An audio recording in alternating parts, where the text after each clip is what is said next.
folks, I'm Keegan Van Hook, and this is Us As We Are. Today, we're once again at Pear Blossom Park for Medford's annual Juneteenth celebration. Come on, let's go check it out. Oh, no, no,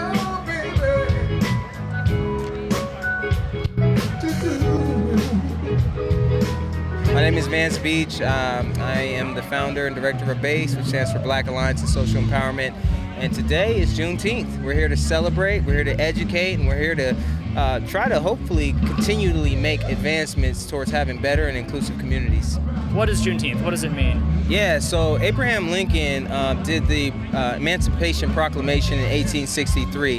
However, people were still being enslaved. Primarily, the last people were in Galveston, Texas. In 1865, General Granger came after the Civil War, came over to Galveston, Texas, and gave Order Number 3, basically telling all folks that they were free. Now, there were some stipulations there in what freedom was, but ultimately they were free. 1866 was the year of the first celebration of Juneteenth, acknowledging freedom for everybody. And so Juneteenth really represents, if you really get into it, our Independence Day. Everybody, the real freedom day for everybody in the country.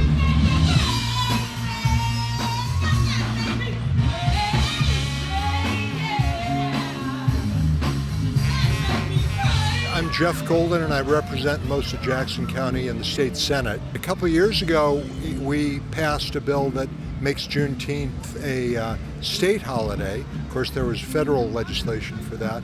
And it's really taken off in Medford, obviously. And I think it's just exciting because, you know, Medford traditionally has not been that diverse a place, you know, when it comes to racial and ethnic background.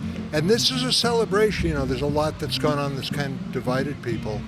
But just about everybody can understand a celebration of the end of slavery. In this way, I feel like we're more recognized as an African community, as a dark native community. Reparations is important for both. Representation is important for both. So for us to show out here, you know, melanated communities showing out and taking good care of each other is important, you know. Especially like having like abolitionist Europeans show up, like Emily Simon, who's more Jane Elliott oriented. Like, I like that. I want to see more of that happen, you know. That's like what really like makes a community. I work with the Racial Justice Policing Project, which is part of BASE, and every single law enforcement agency has approved it. And what we're doing is we are seeking to get a person, a liaison between the Black community and law enforcement in the entire Rogue Valley.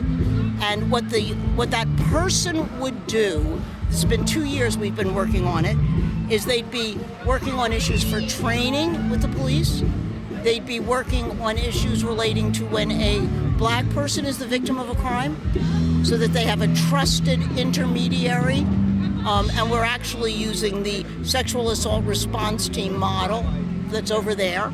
And for oversight and policy reform is getting accurate statistics and figuring out how, and the police have been very open to this, to figure out how we can make it so that the Jackson County policing agencies, all of them, do not repeat mistakes of old. And what brings you guys down here to the Juneteenth celebration? You know, we just want to connect with the community, celebrate cultural diversity, and just answer any questions and hang out with the kiddos, which have been super fun today. My only issue that I took up with Emily Simon and a couple people who are involved with organizing is that the police don't ever show up with guns ever again. The police need to not be showing up here with artillery. They need to be showing up in plain clothes. If they have somebody in artillery, they should have them in an unmarked car, and they should be hidden in the background, and it should be only one officer. Because our tribes are having warfare right now, and we're the ones that are getting attacked, so they need to not be showing any kind of violent kind of embodiments. They need to be plain clothes. I mean, there's not really a situation where we're gonna not be armed. I mean, we want to be able to respond to anything that would happen. Like, obviously, our intention's not to come and intimidate or anything like that. Like, but we have to be prepared for something that might happen, whether it's here or somewhere else in the community. We're never gonna leave ourselves unprepared for that. So I hope that people don't think that it's a negative thing. It's just part of what we wear every day.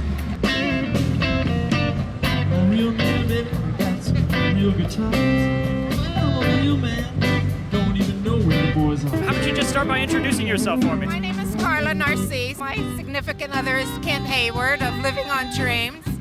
And he has been doing this professionally in public for years and years and years. And this group is so good. They practice and rehearse, and it's really something formal for them, and we're just pleased to be here and celebrate Juneteenth. I'm a child of the late 50s and 60s, so obviously I've seen a lot, and I've been through a lot, and it's so refreshing for me to see that now it's a federal holiday that everyone can celebrate, not just African Americans, but acknowledge the things that we've had to go through to get to this point today. And what it means to me is the start, hopefully the start of some bigger things to come. People willing to come to the table and sit down and talk and kind of discuss what it means to me and how other people can help make that a community project instead of just a certain group of people project. Twice. I'm a real man. How'd you like to rock with a real man?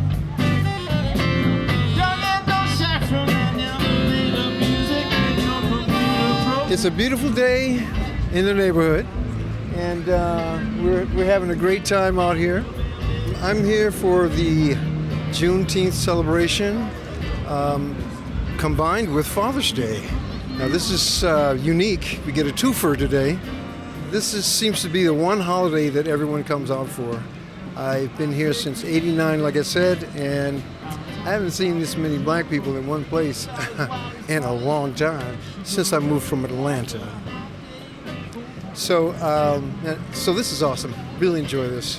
We know some people that are with BASE organization, and every year we kind of get together either through text or email or phone calls and get everything kind of set up so that everybody knows where they're going to be and everybody knows who's who and where everything is. So it's an annual thing that we try to participate in regularly.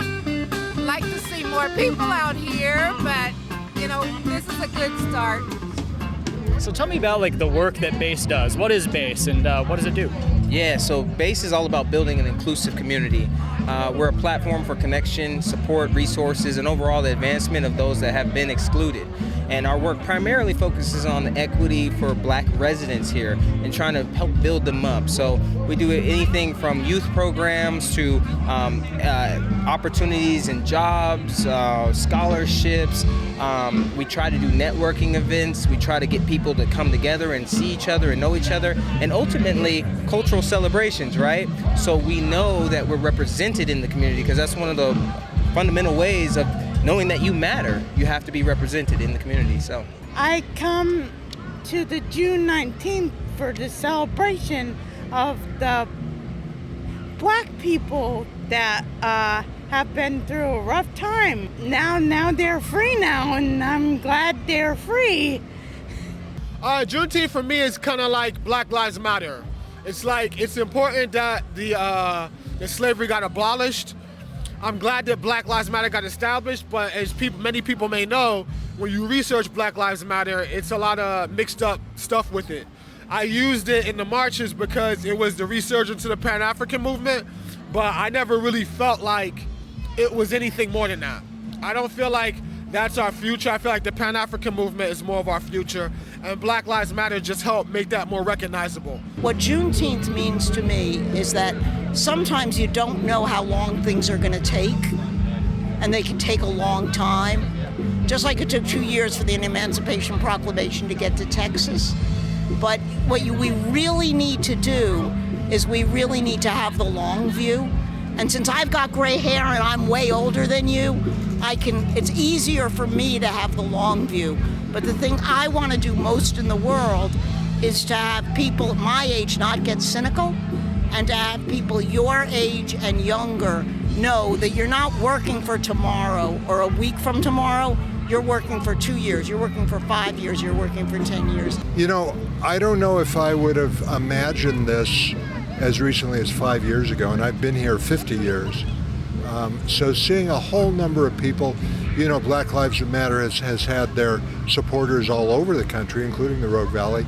It has people who've been skeptical of it and maybe anxious about it. And I think I'm seeing people kind of come together and find out that we don't have to fight forever about this.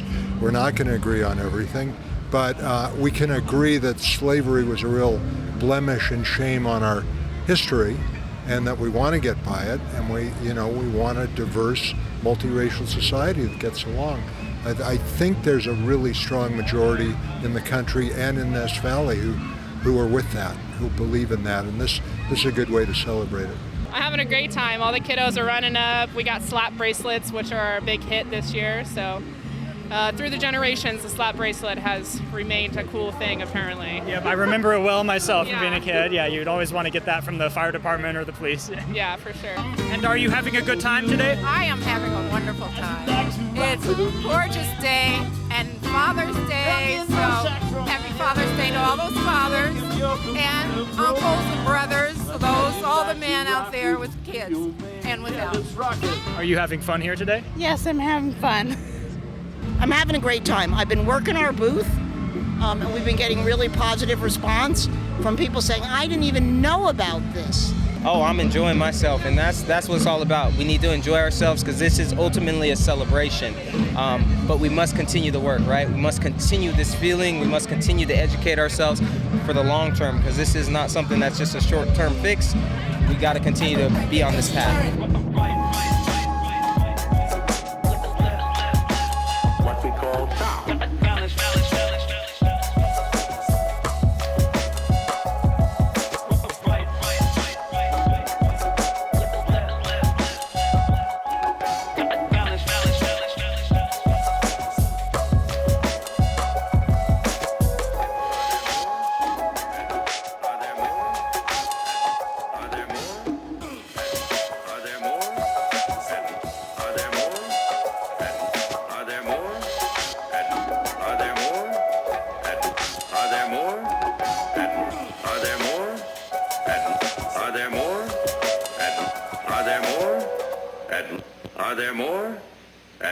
Are there more?